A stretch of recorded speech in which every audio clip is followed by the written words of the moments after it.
Se você já faz ou vai começar a fazer trabalhos em altura onde existe um risco de queda, o treinamento de segurança no trabalho em altura da NR35 é obrigatório para você. Esse é um treinamento que tem a duração de 8 horas e deve ser revalidado a cada 2 anos.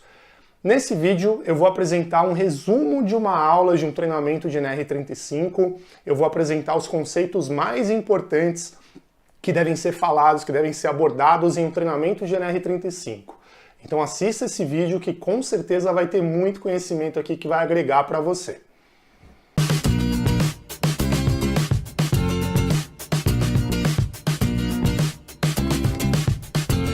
Seja muito bem-vindo ao Pense Prevenção. Nesse canal a gente tem bastante conteúdo sobre prevenção a acidentes, sobre segurança do trabalho, prevenção e combate a incêndio e assuntos relacionados. Se você é novo por aqui, não deixa de se inscrever no canal.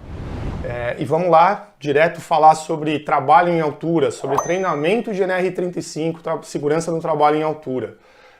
Já para adiantar, como esse vídeo ele vai ficar com uma duração maior do que a da maioria dos vídeos que a gente costuma postar por aqui, eu te oriento a assistir do começo ao fim, para não perder nada, mas para facilitar a sua navegação, esse vídeo ele também vai estar separado em capítulos e vai estar escrito na descrição. Se você quiser pular para um capítulo em específico, é só clicar na descrição do capítulo, ou pela barra de rodagem também desse vídeo você pode pular direto para a parte que é mais interessante para você. Mas eu sugiro que você acompanhe o vídeo do começo ao fim.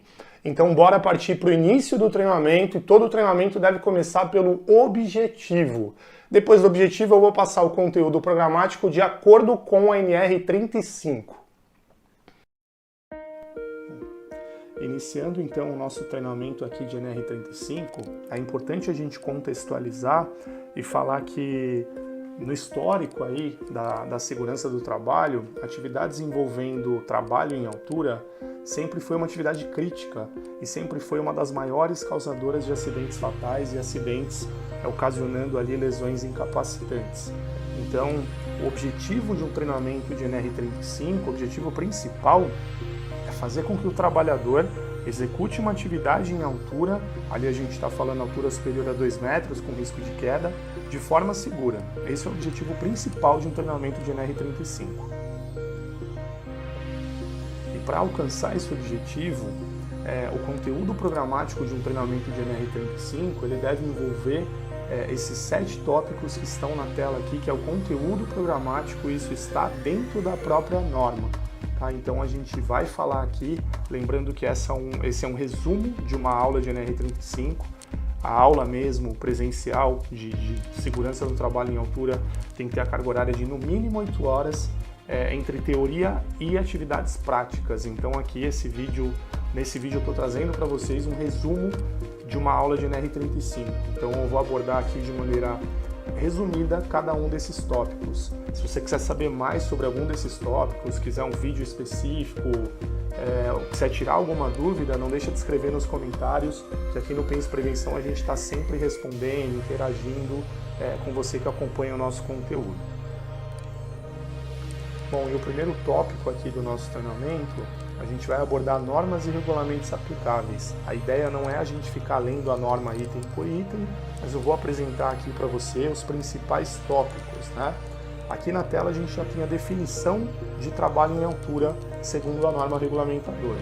Então, aqui aplica-se o disposto a essa norma, toda atividade com diferença de nível acima de 2 metros do nível inferior, onde haja o risco de queda. Então, tem-se aí esses 2 metros como um padrão para aplicação dessa norma, aplicação desse treinamento. Não é que uma atividade em uma altura inferior a 2 metros não seja perigosa, né? Qualquer atividade com diferença de nível requer sim todo o cuidado, mas para a aplicação da NR35, o que fica considerado aí é essa marca dos 2 metros. Lembrando que qualquer empresa pode ser mais restritiva do que a norma, nunca menos restritiva. Nessa tela eu trago para você as responsabilidades da organização, né, ou seja, do empregador, e as responsabilidades do trabalhador também. Isso é bem relevante, você que está fazendo um treinamento de NR35 saber. Então, assim, responsabilidade da organização, garantir medidas de prevenção em todos os níveis ali, é responsabilidade da organização também criar uma sistemática de análise de risco. Análise de risco, depois eu vou explicar um pouco melhor aqui o que é, e de permissão de trabalho. A análise de risco pela norma, ela pode estar dentro de um procedimento operacional para trabalho em altura, para atividades rotineiras em altura, e a permissão de trabalho que está sendo abordada aqui na norma, ela fica para atividades esporádicas, para atividades que não são realizadas ali rotineiramente. Tá? Procedimento operacional, então, já acabei abordando aqui. Avaliação prévia no local do trabalho em altura, né? O empregador ele deve garantir que essa avaliação prévia seja realizada, e é uma responsabilidade também da organização, do empregador, a suspensão dos trabalhos quando verificar a situação ou condição de risco não prevista. E aí a responsabilidade do trabalhador, por sua vez, é cumprir o que está disposto na norma, o que está escrito na norma, tanto na NR35 como na NR1 também. E uma das suas revisões da NR35, ela acabou linkando aqui as responsabilidades do trabalhador para a NR1. A NR1 é a norma que fala sobre disposições gerais e gerenciamento de riscos ocupacionais. Então ali na NR1 tem também as responsabilidades do trabalhador, além de cumprir todos os procedimentos ali determinados pelo empregador que estão na norma, né? E para fechar essa primeira parte do treinamento, eu trago aqui também os anexos da NR35. A NR35, até pouco tempo atrás, ela contava com 2 anexos, mas no final do ano de 2022 foi criado ali um novo texto da NR35, onde foi inserido um terceiro anexo. Então vou apresentar esses anexos aqui para você. O anexo 1 da NR35, ele dá todas as instruções, um direcionamento para acesso por cordas, atividades ali em altura envolvendo acesso por cordas. O anexo 2 da NR35 fala sobre sistemas de ancoragem, então estabelece requisitos e as medidas de prevenção para o emprego dos sistemas de ancoragem. Então dá uma boa orientação sobre esses pontos de ancoragem, como deve funcionar, quais são os requisitos, resistência mínima de um sistema de ancoragem e aí por diante. E o anexo 3, que é o último a ser publicado, na verdade ele ainda nem está em vigor, ele vai passar a vigorar a partir de janeiro de 2024, ele vai falar sobre escadas, atividades em altura envolvendo o trabalho com escadas. Tá? Além dos anexos, eu quis trazer aqui para você também um ponto aqui de atenção, um item da NR18. A NR18 que fala sobre segurança na indústria da construção civil, a NR18 ela dá um embasamento também para atividades com plataformas móveis, plataformas elevatórias móveis de trabalho, né? A PEMT, aquelas pantográficas ou articuladas. Então, se você vai trabalhar com esse tipo de equipamento, o pessoal conhece muito como lifts, né?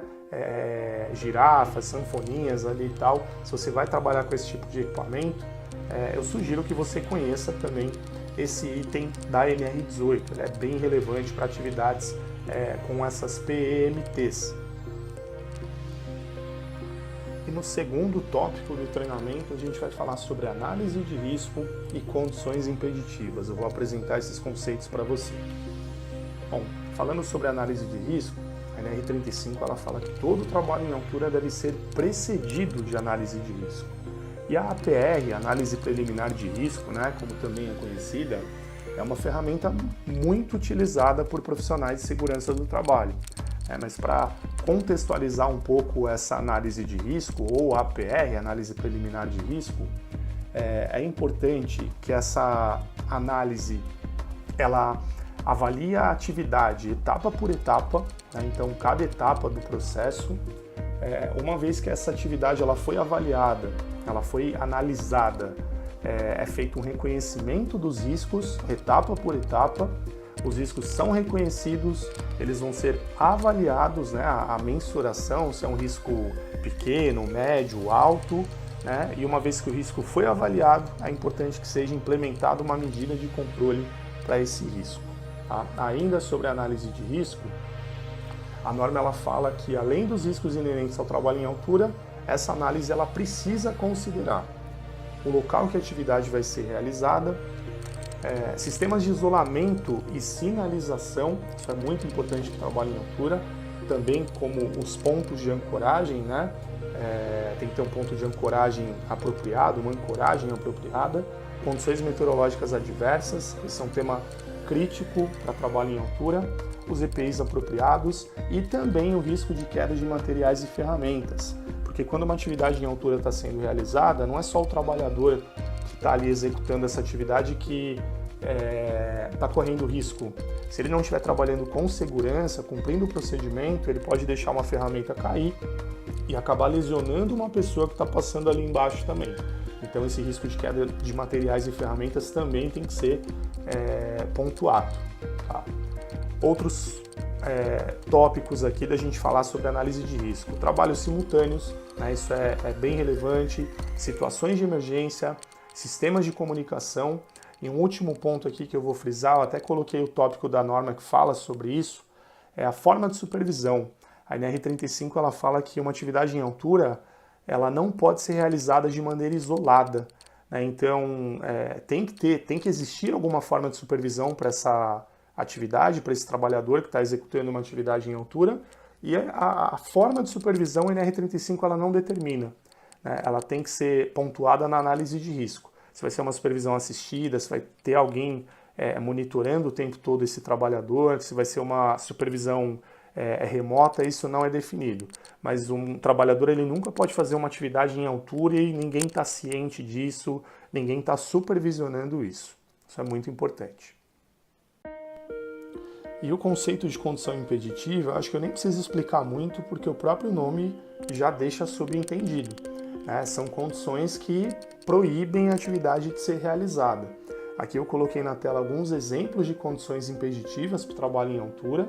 Então, o primeiro deles é sem capacitação, sem treinamento. O trabalhador não pode de forma alguma realizar essa atividade. Sem condições físicas e mentais.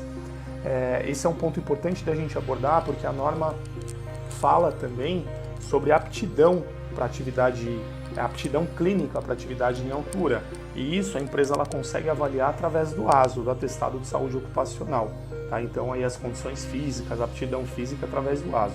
Condições mentais, é importante que a pessoa que vai executar uma atividade em altura esteja bem emocionalmente falando. A ideia é que a empresa nenhuma force um trabalhador, de repente se o trabalhador passou por algum estresse muito intenso na semana, nos dias anteriores, né?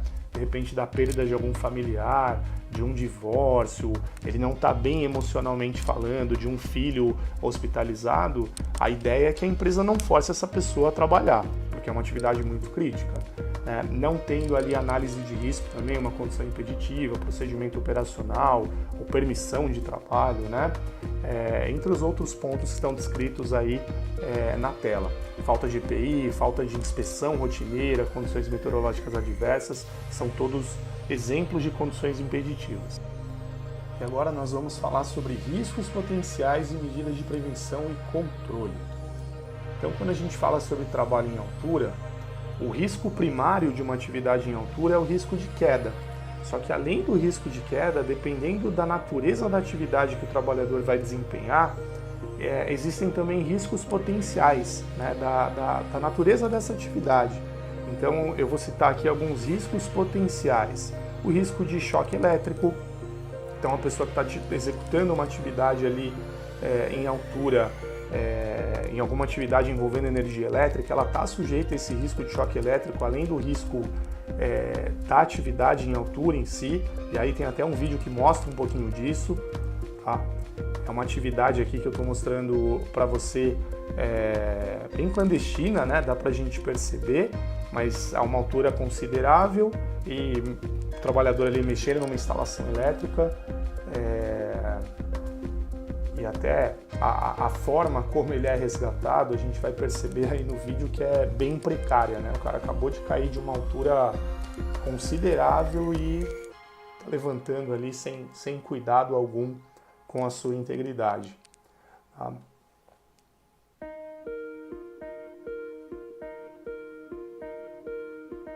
Então, risco elétrico é um risco potencial.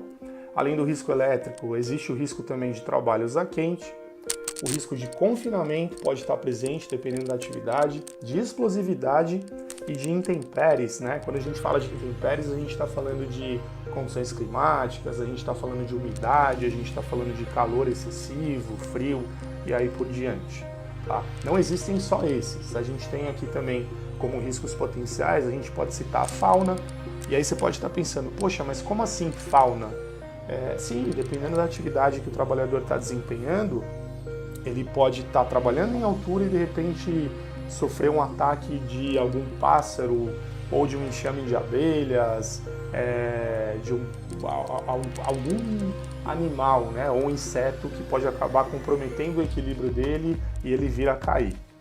Existem também riscos mecânicos. Quando a gente fala de risco mecânico, a gente está falando de risco de acidentes no geral, né? De esmagamento, prensamento, queimadura, risco de acidentes como um todo.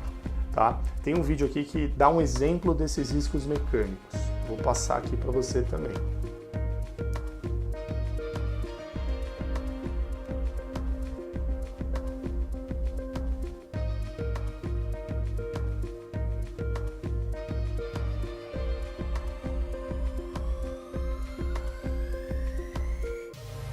Um acidente que poderia ter sido evitado se houvesse uma análise de risco para a atividade, né? A gente consegue perceber isso.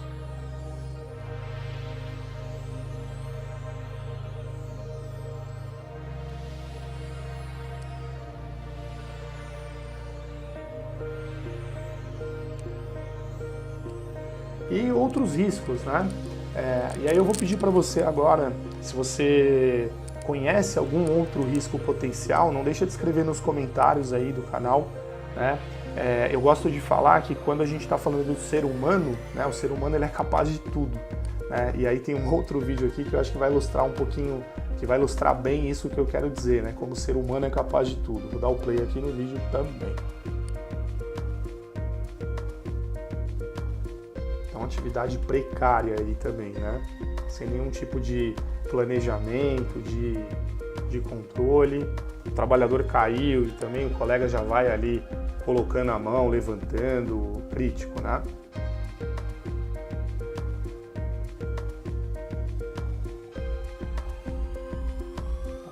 E como a gente pode controlar, como que a gente pode prevenir esse tipo de acidente? Planejando a atividade, fazendo análise de risco. Planejando sempre uma atividade em altura, a gente consegue controlar a grande maioria desses riscos potenciais e do próprio risco de queda. A NR35 ela traz uma hierarquia de proteção contra a queda, que é o que eu estou apresentando para você nessa tela. A hierarquia de proteção contra a queda ela consiste da seguinte maneira: medidas de primeiro, de segundo e de terceiro nível. E o que seriam essas medidas? Uma medida de primeiro nível é uma medida que visa evitar o trabalho em altura, sempre que existir um meio alternativo de realizar essa atividade. E aí você pode estar se perguntando, poxa, mas se eu estou fazendo curso de trabalho em altura é porque eu preciso trabalhar em altura. Não tem como evitar a minha atividade. E realmente, muitas atividades não é possível evitar. Mas eu vou dar um exemplo aqui para você. Pensa o seguinte, você tem um muro ali que você precisa pintar. Um exemplo, uma hipótese aqui. E esse muro tem ali seus 3,5 metros, 4 metros de altura. Tá? É possível evitar essa atividade? Sim. Se você pegar ali, de repente, um rolo e colocar um cabo extensor para poder fazer a pintura desse muro, você está evitando. Você consegue fazer uma atividade em altura, ali a 3,5 metros, 4 metros, do chão, devido a esse cabo extensor. Então é uma forma de aplicar essa medida de primeiro nível, é a base da pirâmide. Quando a gente fala de medidas de segundo nível, são medidas que eliminam o risco de queda dos trabalhadores. Não foi possível evitar, o trabalhador teve que subir, mas ele sobe com medidas ali que estão eliminando esse risco de queda. Tá? Por que a gente pode colocar como medidas de segundo nível?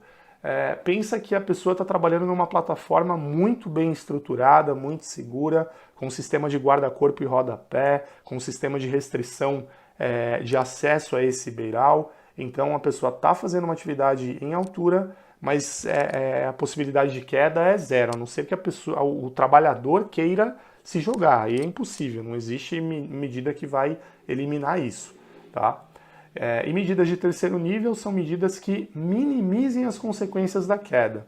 Não foi possível evitar, não foi possível eliminar. Já que o risco existe, a gente tem que bolar uma forma de fazer com que esse trabalhador, caso ele venha a sofrer uma queda, as consequências sejam as menores possíveis. E aí medidas de terceiro nível, medida que minimiza, o que a gente pode citar aqui são os EPIs, os equipamentos de proteção individual. E a gente já vai falar sobre eles. Você já viu muita informação importante nesse resumo de treinamento de NR35 nesse vídeo. A gente já falou sobre legislação, sobre análise de risco. Ainda tenho muito mais para passar aqui para você. Mas aproveita já nesse momento. Se você ainda não clicou no gostei, clica porque isso ajuda demais o nosso canal. Se você ainda não é inscrito também, não deixa de se inscrever, porque de repente você está gostando do vídeo. Assiste até o final, mas não acompanha o canal e depois você perde, não lembra mais onde assistiu e tal. Então não deixa de se inscrever no vídeo. Valeu! E vamos continuar o conteúdo aqui. E agora a parte da aula que a gente vai falar dos equipamentos de proteção individual para trabalho em altura, os EPIs. Bom, aqui só para contextualizar a importância do EPI, né, na proteção contra quedas, a gente tem essa imagem que é bem famosa sobre a construção de um prédio na cidade de Nova York na década de 30. Esse prédio é o Rockefeller Center, né? Então só para imaginar, pensa no tanto de trabalhador que se acidentava nessa época, que não tinha análise de risco, não tinha segurança do trabalho, não tinha EPI nem nada do tipo, né? Então hoje em dia a gente tem uma série de equipamentos de proteção contra a queda, eu vou apresentar eles para você aqui agora. Tá? O básico de proteção contra a queda, cinturão tipo paraquedista. E para trabalhar com esse cinturão, depende muito do tipo de atividade que a gente vai executar. O cinturão ele pode trabalhar em conjunto com o talabarte, né? O talabarte duplo, ou também conhecido como talabarte em Y. Né? E por que ele é duplo? Para uma finalidade de movimentação. O gancho menor aqui, ele vai na argola dorsal do nosso cinturão tipo paraquedista, e esses dois ganchos maiores a gente utiliza para fazer uma movimentação, seja uma movimentação vertical ou horizontal. Sempre, pelo menos um desses dois ganchos deve estar ancorado em uma estrutura. Tá? E a gente pode trabalhar também com o cinturão tipo paraquedista com trava-quedas retrátil. Tá? A gente tem esse trava-quedas aqui que eu estou mostrando na tela para linhas de vida horizontais, né? Mas existem outros modelos também de trava-quedas para linhas de vida verticais, né? Como que trabalham como uma espécie de freio para esse acesso, para essa subida ou descida ali com linha de vida vertical. Sempre que a gente fala de EPI para trabalho em altura, sempre antes da realização da atividade, esses equipamentos, seja talabarte, seja cinturão, trava-quedas, eles devem ser inspecionados. Né? E todo esse equipamento, se você fez uma inspeção e verificou algum dano, de repente é uma fita que está rasgada, é uma costura do cinturão que está solta, ele está contaminado com algum tipo de produto químico, produto corrosivo, né? Se você percebeu que ele não está em boas condições, é importante levar esse cinturão para o profissional de segurança do trabalho da sua empresa, para ele fazer uma inspeção mais minuciosa, né? Mas você deve remover esse cinturão ali de serviço e procurar um equipamento em melhores condições. Quem é responsável por essas inspeções? Inspeção de rotina, diariamente. Quem faz essa inspeção é o trabalhador que vai utilizar o equipamento. Periodicamente, a segurança do trabalho deve fazer uma inspeção também, e é importante a gente falar que qualquer EPI de proteção contra quedas, uma vez que ele foi submetido a uma força de queda, ele tem que ser retirado de serviço. Tá? Isso é muito importante. Agora, como até uma das atividades práticas de uma aula de NR35, é importante a gente sempre aprender a utilizar o cinturão de maneira adequada, né? Colocar o cinturão, vestir o cinturão do tipo paraquedista. Segure o cinturão pela argola dorsal e vista o ombro esquerdo. Vista o ombro direito.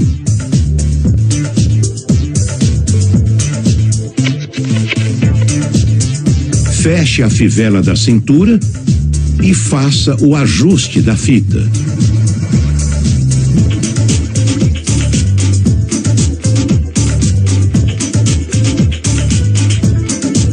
Vista a perna esquerda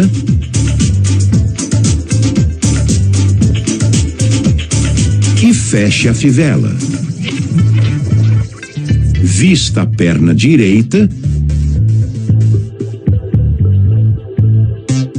e depois ajuste a fita das pernas.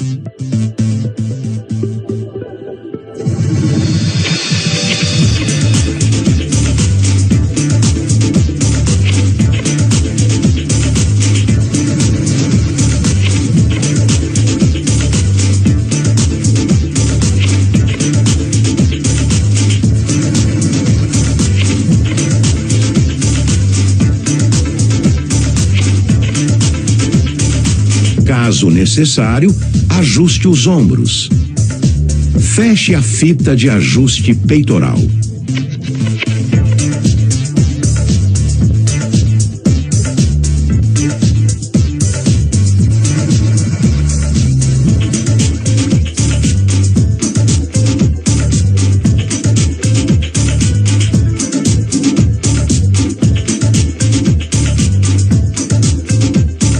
Verifique se todas as fivelas estão devidamente fechadas e ajustadas. E se as fitas não estão torcidas.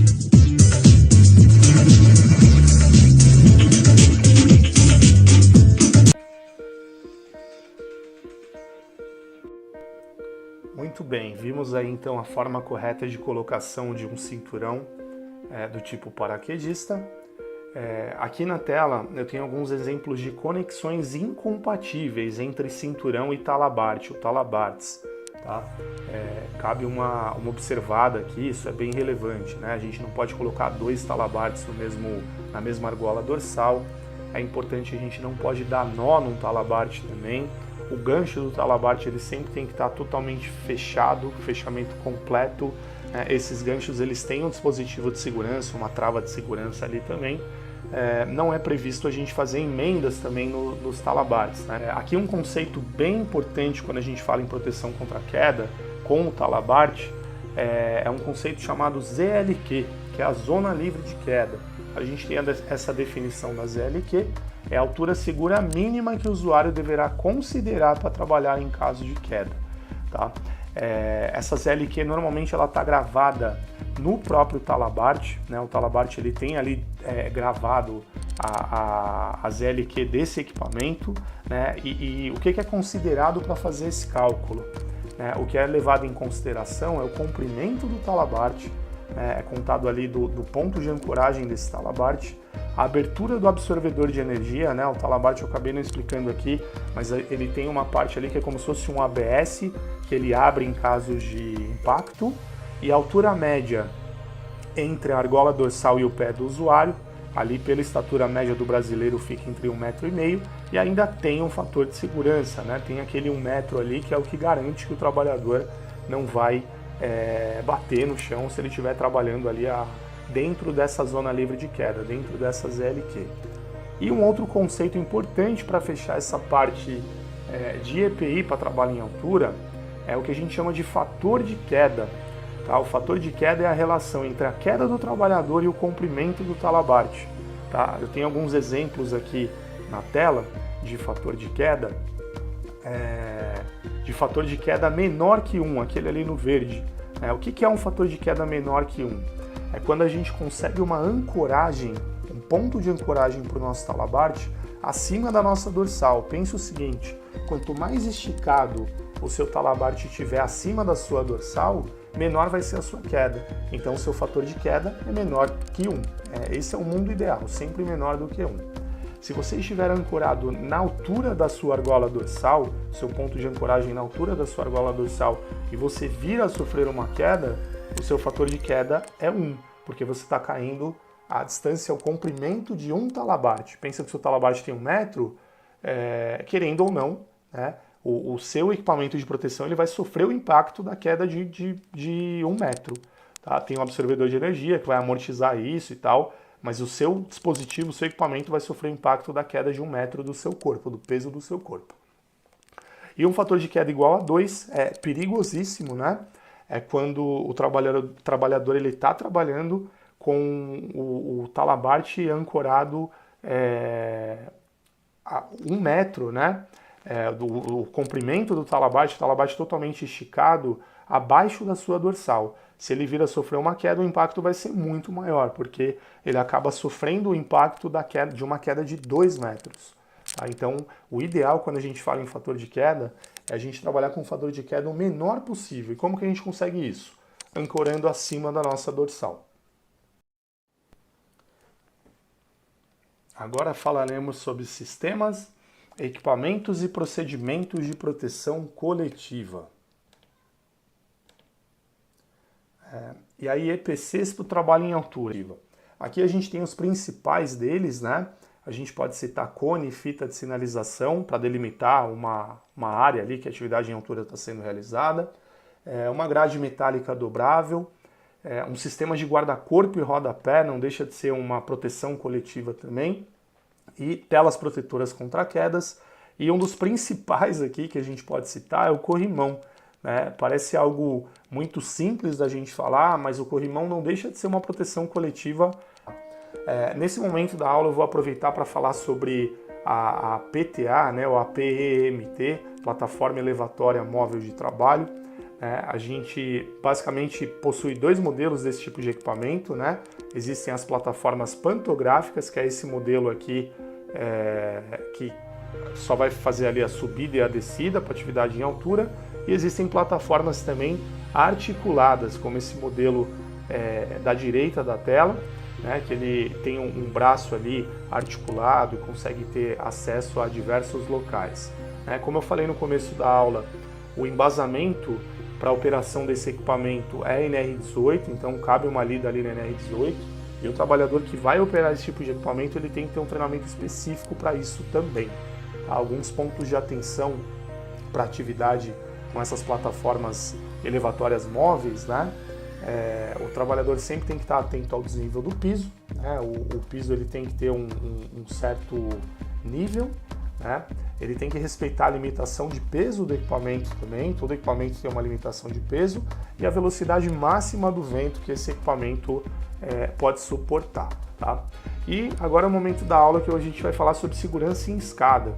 Então, se você faz atividade em altura com escadas, tem esse anexo novo, anexo 3 da NR35, que já está ali escrito, está publicado no texto. Eu vou deixar o link para o texto novo da NR35 na descrição do vídeo, né? Mas aqui eu vou passar algumas observações importantes. A gente sempre deve trabalhar com uma escada apropriada para a atividade que a gente vai desempenhar.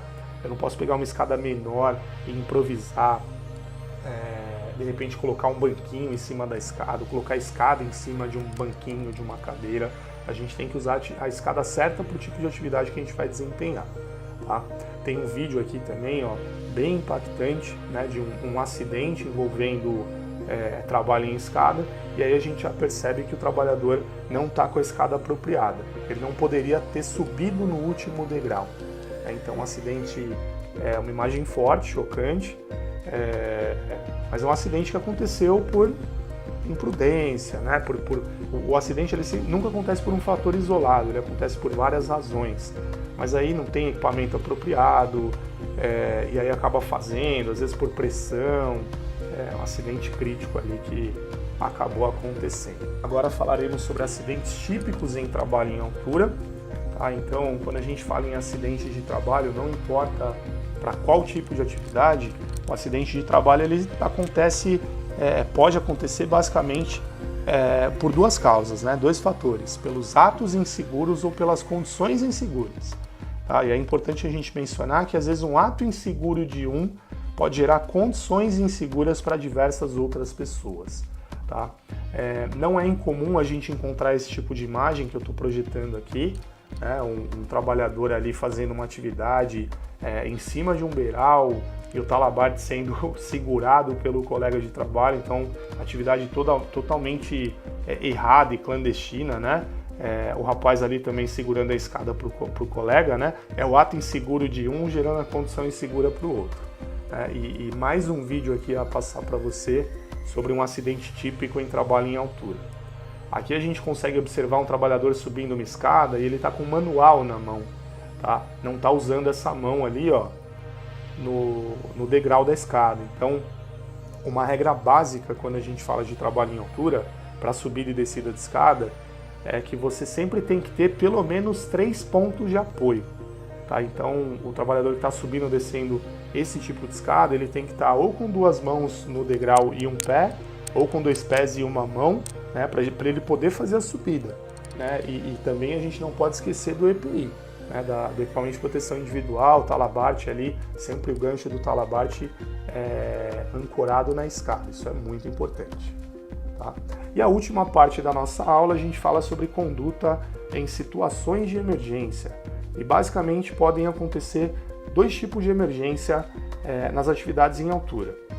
O primeiro delas é quando o trabalhador não está ancorado e ele acaba caindo ao nível inferior. Né? A gente pode se deparar com uma cena como essa imagem aí que vocês estão vendo na tela.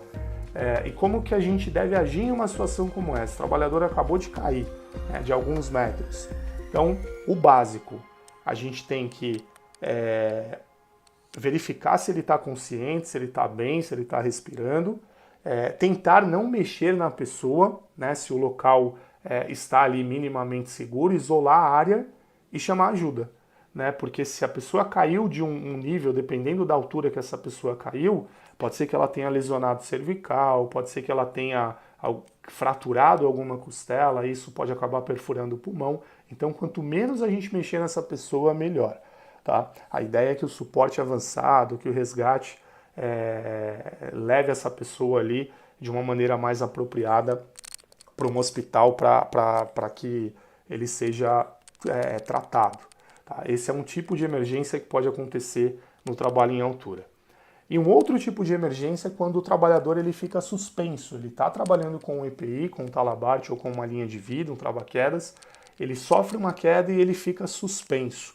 A gente tem que pensar em agir retirando essa pessoa desse nível de suspensão o mais rápido possível, porque existe uma síndrome chamada síndrome de suspensão inerte, que acontece quando a pessoa fica muito tempo presa, né, com as artérias femorais ali pressionadas, e aí várias coisas começam a acontecer no organismo da pessoa. Primeiro porque o sangue fica preso na perna, a femoral é uma artéria muito calibrosa que nós temos, esse sangue começa a coagular, o coração começa a sentir falta desse sangue que não está retornando mais para o coração e começa a bater mais rápido. Isso pode impactar ali de diversas formas no organismo da pessoa, do trabalhador, e gerar impactos ali até horas ou dias depois dessa síndrome de suspensão inerte. Tá? E para fechar aqui, quando a gente fala em emergência, em resgate em altura, a NR35 eu coloquei um asterisco ali embaixo também, para falar que a NR35 ela coloca que o trabalhador ele tem que ter uma equipe de emergência e salvamento ali treinada, né? E é um treinamento específico, não é esse treinamento da NR35, é um treinamento de resgate em altura, tá? Então é um ponto importante ali também a mencionar, seria um segundo treinamento. E terminamos por aqui o nosso resumo de treinamento de NR35. Se você gostou do vídeo, não deixa de clicar no gostei, escreve nos comentários também se você quiser saber mais a fundo sobre algum conteúdo que foi passado por aqui, tá? Lembrando que o treinamento inteiro de NR35, ele tem a carga horária de 8 horas entre teoria e prática, e a ideia desse vídeo era só apresentar o básico mesmo da teoria de um treinamento de NR35. Muito obrigado por ter assistido até aqui e até a próxima. Valeu!